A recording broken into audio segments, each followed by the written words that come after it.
Well, let's get right to it, guys. We are going to work on a 2011 Challenger SRT with a 6.1 liter Hemi. We're going to install a set of long tube headers, exhaust, and an intake setup.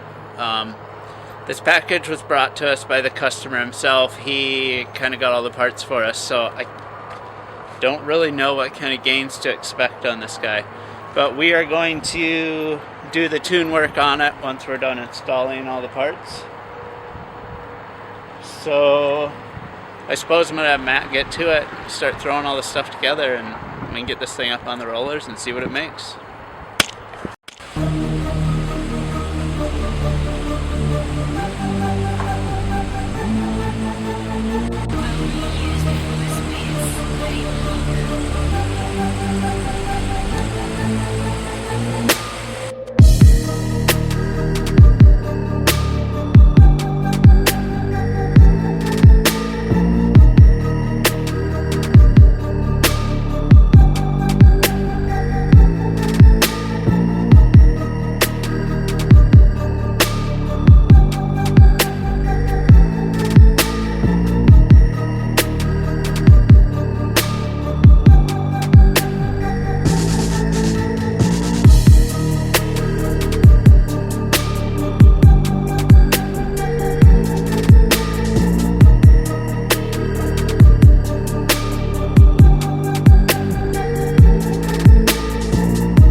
Hey guys, so there's one cool feature on these newer Mopars that I just got done showing Matt here, and I'm going to show you guys here too. Let me grab something over here.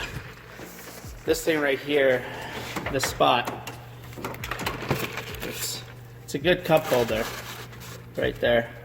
You notice it's got some nice drain holes there to get rid of the condensation. Good job, Dodge.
Well, let's look at how much power this thing made.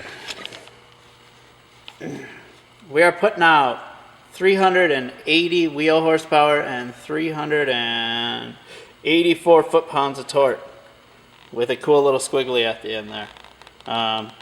That's caused by the dyno still sampling on D-cell, so don't worry about that guy. Yeah, not too bad. I didn't do baseline numbers on this one. Just had too much stuff on the dyno and didn't have enough time to squeeze this thing in to get a baseline. I did do a little research, and it looks like a lot of the 6.1s with an auto with this same DynoJet firmware and correction factor are making around the 350s range.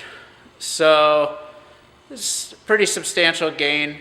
You know, because all we really did on this, like I said before, was set of long tube headers.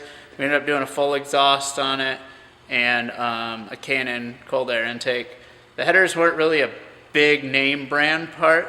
I'm not gonna bash them or anything.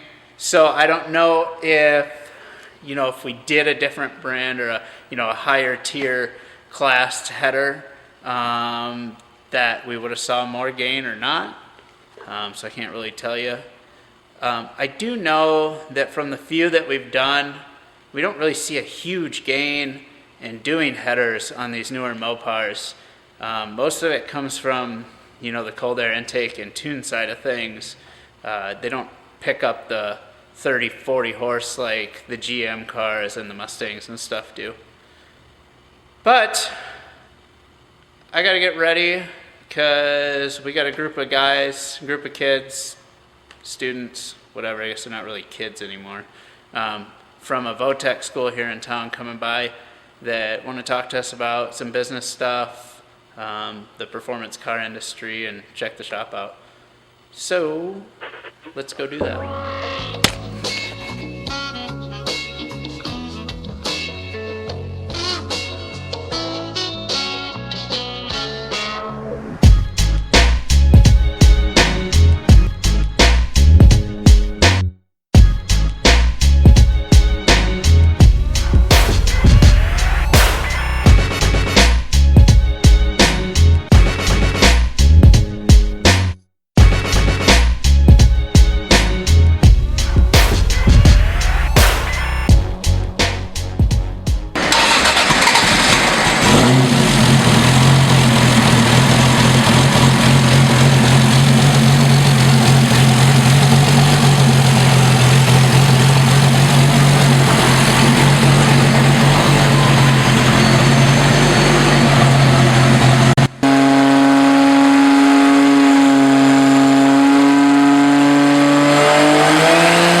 show you a couple cars in the shop here that are worth mentioning here this week. Kind of give you an update on a couple of them.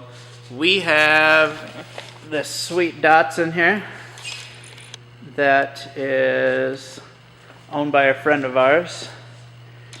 As you can tell, it still has the original Datsun motor in it.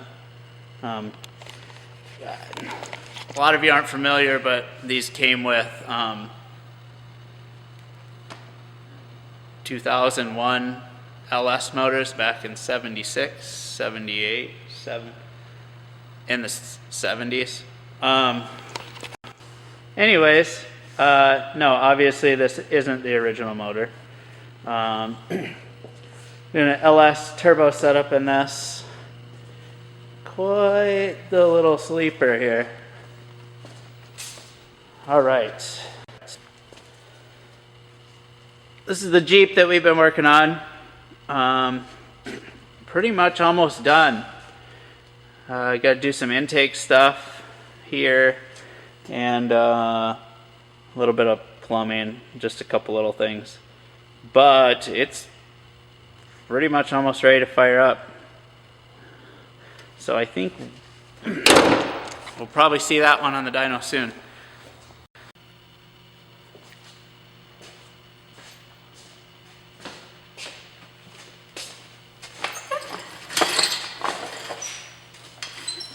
Well, thanks for checking the vlog out again this week. We've got a few cars here pretty soon, some pretty impressive ones that we're going to see up on the dyno and that we're also going to work on here shortly. So, until next time, see you later. Also, I only hit the lens every time because I know it really annoys one person who watches this vlog.